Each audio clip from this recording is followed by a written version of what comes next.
सभी मित्रों को जय माता रानी की। दोस्तों, समय अभाव के कारण मैं लगातार वीडियो नहीं दे पा रहा हूँ और कुछ बहुत लोग परेशान हैं। कुछ तगड़े प्रयोग के कारण परेशान रहते हैं कई लोग, जिसमें से जो शमशानी प्रयोग होते हैं और जो कई लोगों के ऊपर मसानी प्रयोग भी होते हैं। तो मसानी प्रयोग में शमशान के प्रयोग भी आते हैं और मसानियाँ भी आती हैं, समझिए ना आप। तो मसानियों के प्रयोग होते हैं, वो मसानियों के ज़्यादा प्रयोग होते हैं जो बहुत उग्र होते हैं। और इसमें सबसे ज़्यादा जो होती हैं वो गुगड़ मसानी और हाड़ मसानी, इनके प्रयोग बहुत खतरनाक होते हैं, ठीक है ना। हाड़ मसानी तो दर्द कर करके आदमी मतलब शरीर में तकलीफ़ दे के, दर्द हड्डियों में दे के आदमी को परेशान करती है, ख़राब कर देती है। और जो गुगड़ मसानी होती है उसके बारे में कभी किसी को पता ही नहीं चलता कि क्या प्रयोग हुआ है उसके ऊपर, ठीक है ना। और शमशान के जो भयंकर काले जादू के प्रयोग होते हैं, उन सब के काट के लिए मैं आपको बहुत अच्छा और सरल, सुंदर और आसान उपाय बता रहा हूँ। इसको मैं बहुत पहले से देना चाहता था, लेकिन मैं कई बार में देने के समय पे इसको याद नहीं रख पाया, वो भूल गया था। तो आपको दे रहा हूँ और इससे आपको बिल्कुल आराम मिलेगा। आप करके देख लीजिएगा, ये बिल्कुल परीक्षित उपाय है। अगर आपको ये लग रहा है आपके ऊपर कि भयानक तंत्र हुआ है और आपको समझ में नहीं आ रही, आपको ये लग रहा है कि कोई उसको काट नहीं पा रहा, आपको ये लग रहा है कि ये कहीं पर भी हल्का नहीं हो पा रहा। क्योंकि देखिए, एक बात बताऊँ आपको, कोई आपके लिए प्रयोग कर रहा है, लेकिन उस प्रयोग की समय सीमा अगर पूरी हो चुकी है, जैसे कि प्रयोग को बांध के भी किया जाता है। अब बंधन वाले प्रयोग बहुत कम जानते हैं लोग, लेकिन जो ज्ञानी लोग हैं वो इस चीज़ को जानते हैं कि बंधन वाले प्रयोग भी होते हैं। बंधन वाले प्रयोग ऐसे होते हैं कि किसी चीज़ की म्याद रख दी जाती है, 3.25 महीने और 3 साल, 3.25 साल, 3.5 साल, 13 महीने ऐसे रख दी जाती है म्याद प्रयोग की, 13 सप्ताह, 13 दिन। तो जितना लंबी म्याद रखी जाएगी उतना खतरनाक प्रयोग होता चला जाएगा वो, ठीक है ना। तो फिर इसके बारे में आपको बताऊँ थोड़ा सा। इसमें क्या होता है, इसमें ये होता है कि अगर इसको आपको हल्का करना हो, काटना है, रोकना है इन सब खतरनाक प्रयोगों को, और आपके ऊपर हो चुकी हैं, आपको मालूम पड़ गया है, अंदाज़ लग गया है कि कोई चीज़ हुई है हमारे ऊपर, तो सबसे सुंदर एक उपाय बता रहा हूँ मैं आपको, छोटा और सुंदर भी। आपने काली कवच का नाम सुना होगा, ठीक है। काली कवच को हर कोई जानता है, व्यक्ति जो किसी भी देवी की पूजा करता है वो काली कवच जानता है, ठीक है ना। काली कवच प्लस काली का बीज मंत्र, इन दोनों का सम्मिश्रित पाठ होगा, ठीक है ना, मिक्स पाठ होगा इनका दोनों का। तो उसका विधान क्या रहेगा मैं आपको बता दूं।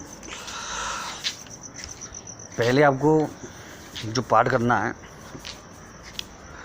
वो करना है काली कवच का। काली कवच के 11 पाठ, काली कवच के 11 पाठ प्लस 3 माला काली बीज मंत्र की, ओम क्रीम कालकाय नमः, ठीक है। अमावस्या से, अष्टमी से, सप्तमी से, कृष्ण पक्ष की या फिर अमावस्या से, शनिवार से इस प्रयोग को शुरू किया जा सकता है। इस प्रयोग की ताकत आपको थोड़े समय में ही देखने को मिल जाएगी, क्योंकि इतना अचूक प्रयोग है ये, इतना सही काम करता है इन चीज़ों में ये, कि ये अच्छी से अच्छी, भयंकर से भयंकर चीज़ों को रिमूव कर देता है। और ये मेरा अनुभव नहीं है, ये उन सैकड़ों लोगों का अनुभव है जो इस चीज़ को कर चुके हैं, जो इस चीज़ को जानते हैं, इस चीज़ के बारे में कि कैसे ये चीज़ें असर करती हो, कैसे हटती, क्योंकि काली कवच में इतनी पावर है, इतनी शक्ति लगी हुई है, सारी दिशाओं से आने वाली विपत्ति को, आपदा को वो रोक देता है। और जो बीज मंत्र है काली का, ओम क्रीम कालकाय नमः, वो उन चीज़ों को काटता है। तो नियम यही रहेगा, सरसों के तेल का दीपक जलेगा, दिशा रहेगी आपकी दक्षिण की तरफ मुख करके बैठेंगे। ध्यान रखिएगा, डर लग सकता है अगर आपके ऊपर कोई भयंकर तंत्र प्रयोग किया गया तो आपको डर लग सकता है, लेकिन आप खुद ही इतनी तगड़े प्रयोग को करने जा रहे हैं, क्योंकि ये बहुत तगड़ा प्रयोग होता है। हाँ, आपको डरना बिल्कुल नहीं है, माता काली पर विश्वास रखना है और इसको पूरे मन से, मनोभाव से करना है। संकल्प लेना है आपको 27 दिन का। अगर आपके ऊपर भयंकर से भयंकर प्रयोग भी है तो 27 दिन में हल्का हो चुका होगा, ऐसा हो चुका होगा कि आप अपनी चीज़ें नॉर्मल कर पाएंगे, आप सब चीज़ें, ठीक है ना। तो इस चीज़ को आप करिए और इसका चमत्कार देखिए। प्रसाद में कुछ डार्क कलर की मिठाई लगाना, कत्थई कलर की, जैसे कि काले वाले रसगुल्ले हो सकते हैं, और जो कि कत्थई वाली जो बर्फ़ी आती है जो चॉकलेटी वाली, वो लगा सकते हैं आप उसमें। तो इस तरह का प्रसाद लगेगा, ठीक है ना।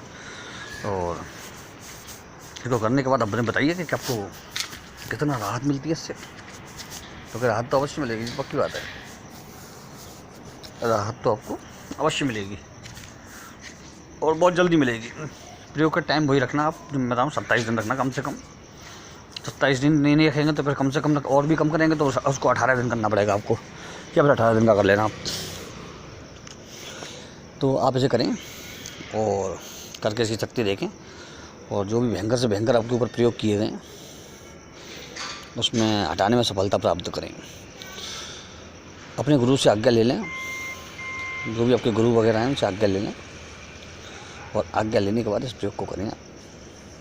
दिक्कत नहीं होने वाली है कोई, क्योंकि गुरु मंत्र जो भी आपको मिला हुआ उसका जप करें, और गुरु मंत्र के बाद आप चीज़ ही खुद ऐसी कर रहे हैं, अपने जो भी आपके इष्ट देवता हैं उनका कर सकते हैं आप जप, ठीक है ना। तो आप इसे करें और करके अपनी ताकत देखें इस चीज़ को। चलिए मित्रों, ठीक है ना। जय माता रानी और जय माँ भवानी की।